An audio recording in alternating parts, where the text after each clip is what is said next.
Hello everybody, Some Kind of Cyborg here, back as promised with another video. Today we're going to be putting Unrivalled Charizard's namesake to the test and delving deep on the most effective Pokemon to bring to your raid. So let's begin with what most of you probably came for, that cream of the crop straight to the top solo Pixelate Sylveon build. So for this build to work, you're going to want a Fairy Tera type Sylveon with the hidden ability Pixelate. Ideally, we're going for a modest nature to increase our special attack, and then we're going to pump all of our EVs into a special attack HP split, with the remaining going into special defense. So pumping our special attack, that's going to make our premier ability Hyper Beam hit like an absolute truck. Now, I know what you're thinking, but Cyborg, Hyper Beam, that's a normal type attack. Well, hold on, that's where Pixelate comes in. This ability is going to translate any normal type move into a fairy type ability. We finish the move list off with Fake Tears to lower Charizard's special defense, Calm Mind to raise our own special attack as well as our special defense to help bulk us out throughout the fight, and then the final slot doesn't matter too much, but I would actually recommend taking Draining Kiss. We can actually use Draining Kiss on our allies throughout the fight to drain their HP, stop them doing too much damage, so Charizard doesn't get his shields up too early to nullify our stat changes. And of course, it's gonna heal us on top of that. For our item slot, we're going to take Covert Cloak, and that essentially is going to stop the additional effects of any move that hits us. In this particular instance, that means Charizard's Hurricane ability is going to completely remove its potential to inflict confusion on us. Now, the strategy is as follows, but you've got to bear in mind the random trainers that accompany us throughout our solo fights. Some of them are actually going to do some moderately effective damage.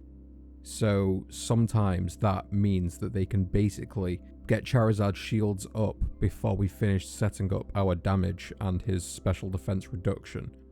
If you do find yourself struggling here with his shields coming up before you finish setting up, you can actually take Life Orb into the fight instead. Then of course we run the risk of being vulnerable to confusion, but it's got the benefit of requiring less setup to get our one-shot damage out.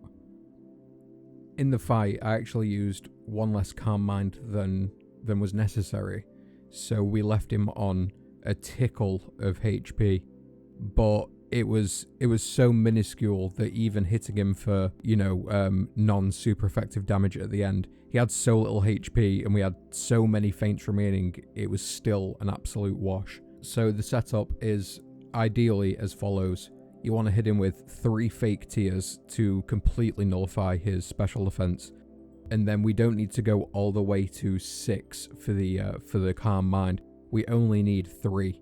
So 3 Calm Minds, 3 Fake Tears, and then we drop the Fairy adjusted Hyper Beam on him. And if we're doing this before his shields go up, that's going to translate to 100% death every single time. So there we go, that is the OHKO Sylveon Unrivalled Charizard build. Next up, I'm going to list some of the offensive Pokemon setups that you can take into the raid for max efficacy, and then we'll go into the support builds, which I'm personally a little bit more of a fan of. So first up, I'm going to cover Sylveon again here, and bear in mind for all these offensive Pokemon I'm about to list, we want Modest Nature for our special attackers, Adamant ideally for our physical attackers, and then for the supports, we're going to want either Calm or Gentle to raise our special defense. So we're once again going to go with Sylveon, and our ability here doesn't matter too much. For the held item, we want Metronome, and that's gonna really play into the strategy here. We want a HP special attack split with the remaining in special defense. And then for the move list, we want Draining Kiss, Helping Hand, Moonblast, and Yawn. So we can try and get an early Yawn off. That's going to obviously benefit the entire team, but the overall strategy here is simply spam Moonblast. every time we hit with a Moonblast consecutively, that's going to trigger our metronome, which is going to see our damage like gradually increasing the more we use it. That's honestly the bread and butter of the strategy. We take Draining Kiss for survivability, and we take Helping Hand and Yawn for team support. So for example, say we desperately need to heal, we'll get a Draining Kiss out, and then since we're going to have to start the metronome from 0 again anyway, we can afford to throw a Helping Hand on our teammates if we see them like setting up for some massive damage. If you're not a fan of the Yawn or the Helping Hand even, though I do recommend Helping Hand, we can replace one of those with Fake Tears. And since Charizard only nullifies his own stat changes once at the start of the fight, we can afford to drop a few Fake Tears down before the shields go up, and then continue to just pummel Moonblasts into him. Next up, we have everyone's favourite blue water rat, Azumarill. For our items, we can either take a Shell Bell, which is going to see us getting some massive heals off our Belly Drum Play Roughs, or we can take a Choice Band, nix the Belly Drum, and just hit it with Rinse and Repeat Play Roughs, which actually should be enough if you have a relatively balanced team around it. So we've all seen this build. It's been all over YouTube, all over the subs, and a few of my friends have actually built this Pokemon. So we want huge power, adamant nature with maximum HP and attack with the remaining into special defense, and then we run Play Rough, Belly Drum, Helping Hand, and Rain Dance. So that move list is actually one I've kind of come up with myself after so many matches, and essentially the game plan is we hit the Belly Drum turn 1, and then we Play Rough for maximum damage for as long as we can, wait for him to nullify our stat changes, then we can drop a Healing Cheer, a Defense Cheer, and run the cycle again. So the main reasons I've included Helping Hand and Rain Dance is Charizard, when we first enter the raid, he's going to hit one of us randomly with an Overheat. So that puts us on the back foot immediately, and it means that if we're belly drumming in that position, then there's a chance he just one-shots us the following turn. So the reason I've put them in is if we're the one that gets focused and we're on the back foot automatically, then we can kind of pivot into a more support role. We nix the belly drum, and then we Helping Hand to boost our teammates' damage instead of our own. And then we use Rain Dance, of course, to control the weather conditions that Charizard's going to throw out later in the fight. If we stabilize and manage to get our HP up, manage to get our special defense up somehow, then we can revert back into belly drumming, play roughing to get the finish. I've also seen arguments made to take Light Screen as one of the moves and potentially Aqua Ring as one of the moves as well. Of course, that's entirely going to come down to your own personal preference and your experiences with the raid, or, you know, whether you're playing with pre-mades or something of the like. Those, in my opinion, are some of the more effective and easy to acquire Pokemon that we can take into the raid. I've seen some Dachsbun setups. I've seen, I think it's Fluttermane setups. Unfortunately, I don't actually have a Fluttermane, so I couldn't go into too much detail on that. But Azumarill, you know, as predicted by everybody, does seem to be the premier offensive pick here. So next up, we're going to go into the support Pokemon, and I've effectively been running support in 90% of the matches that I've played against him. And out of maybe the 40-50 raids that I've done, I've failed maybe, you know, I could count on one hand how many I've failed across the course of that. First up, we're going to go with the Rotund Egg Bearer Blissey. So we're going to hold a Light Clay to keep our defensive screens up longer. We're going to run a HP Special Defense Split, and you can put the remaining points anywhere, to be honest. For the moveset, we run Helping Hand, Light Screen, Life Dew, and Heal Pulse. We're going to want to run, ideally, the Healer hidden ability, so that we have a chance to remove burns and confusion from our teammates. So Blissey is the premier special defense wall Pokemon. It's so bulky, it's got so much HP, so much special defense, that even when Charizard was hitting me for Focus Blasts, which are super effective against normal types, it was literally just tickling me through the light screens. Life Dew is going to be our AoE team heal for when we've all had a little bit of a tickle from Charizard.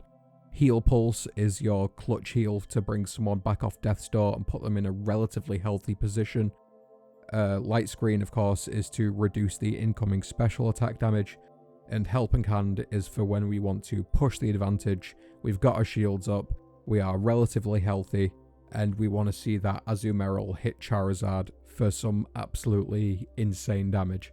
If you're lazy like I was, you can also run an Eviolite Chansey, which I already had built, and the build is exactly the same: maximum HP, maximum special defense, and then the same moveset. Next up is the Pokemon that I've run in the majority of matches, and that's going to be Prankster Grimmsnarl with Light Clay. Prankster's going to allow us to get our walls up before Charizard can act. So in terms of his EV spread, there's actually some options here. You can go for maximum HP special defense split with the remaining in attack, or you can do 50-50 HP special defense and then maximize attack. I've found that even with only 50% in HP and special defense of our, potential EVs, I've still been healthy enough to do whatever I want throughout the fight. So I put maximum into attack so that when it came down to me hitting him with repeated Spirit Breaks, it was once Tera types hitting him pretty hard. Move list is going to be Light Screen, Taunt, Thunder Wave, and Spirit Break. So I went for these moves. Let's go with the obvious one first. Light Screen to reduce incoming special damage. Taunt, if you can get that down early enough, is going to stop Charizard setting up his Sunny Day until pretty late into the fight. Same with Thunder Wave. If we can get that down before his shields go up, it's going to allow our offensive Pokemon to get some pretty mad damage on him before he can retaliate. And then Spirit Break is the clutch move here, really. It's Fairy type, so it's going to be hitting for super effective. But more importantly than that, every time we hit him with a Spirit Break, it's going to lower his special attack. That rings true even through his shields. So once we've set up our Light Screen, set up our Taunt, set up our Thunder Wave, we just drive Spirit Breaks into him on repeat for the entire fight. And by the end of it, Charizard is basically healing your team on hit. Next up, to go into a little bit more detail on a potential support to Azumarill, we're going to run Sap Sipper with Light Clay. Then we're going to go with HP and Special Defense split with the remaining into attack. For the move pool, we want Light Screen, Helping Hand, Rain Dance, and Mud Slap. So Mud Slap's going to come in pretty clutch here. It's going to lower Charizard's accuracy. And with the move pool that this Charizard is running, it's not the most accurate move pool inherently anyway. Mud Slap is going to further compound on that weakness. And it's going to see your Pokemon's dipping, dodging, ducking, diving, zipping and weaving throughout the entire fight. And he's going to miss a lot if you hit him with a few of these. Light Screen, once again, reduce special damage. Helping Hand to set up our teammates. And then Rain Dance to control the weather. Finally, we have a support Dachsbun with Ability Shield. We're going to run HP and Special Defense split with the remaining into attack. For the moves, we're going to run Misty Terrain, Play Rough, Yawn, and Helping Hand.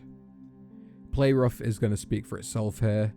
Yawn, if you can get it into the fight early enough, is going to allow your team to set up on Charizard without any kind of retaliation. Misty Terrain is going to reduce the amount of confusion and burns that we see in the fight, which is a massive help. And then finally, we've got Helping Hand once again to buff our attackers. There you go, folks. Those are my top picks for the offensive and support style Pokemon to take into this raid. I'm very interested to see what setups have been working for you folks, so please feel free to let me know in the comments. I've seen some truly mad setups over my course of, running this raid. And, running a support Pokemon like Chansey, Blissey, or Grimmsnarl, Dachsbun, Azumarill, you can allow your teammates to truly get some bizarre setups going without too much fear of, Charizard one-shotting them. So yeah, please do let me know. If you enjoyed the video or found it at all helpful, please do consider leaving a like and subscribe if you'd like to see more similar content. Until the next one, folks, take care and have a good one. Peace.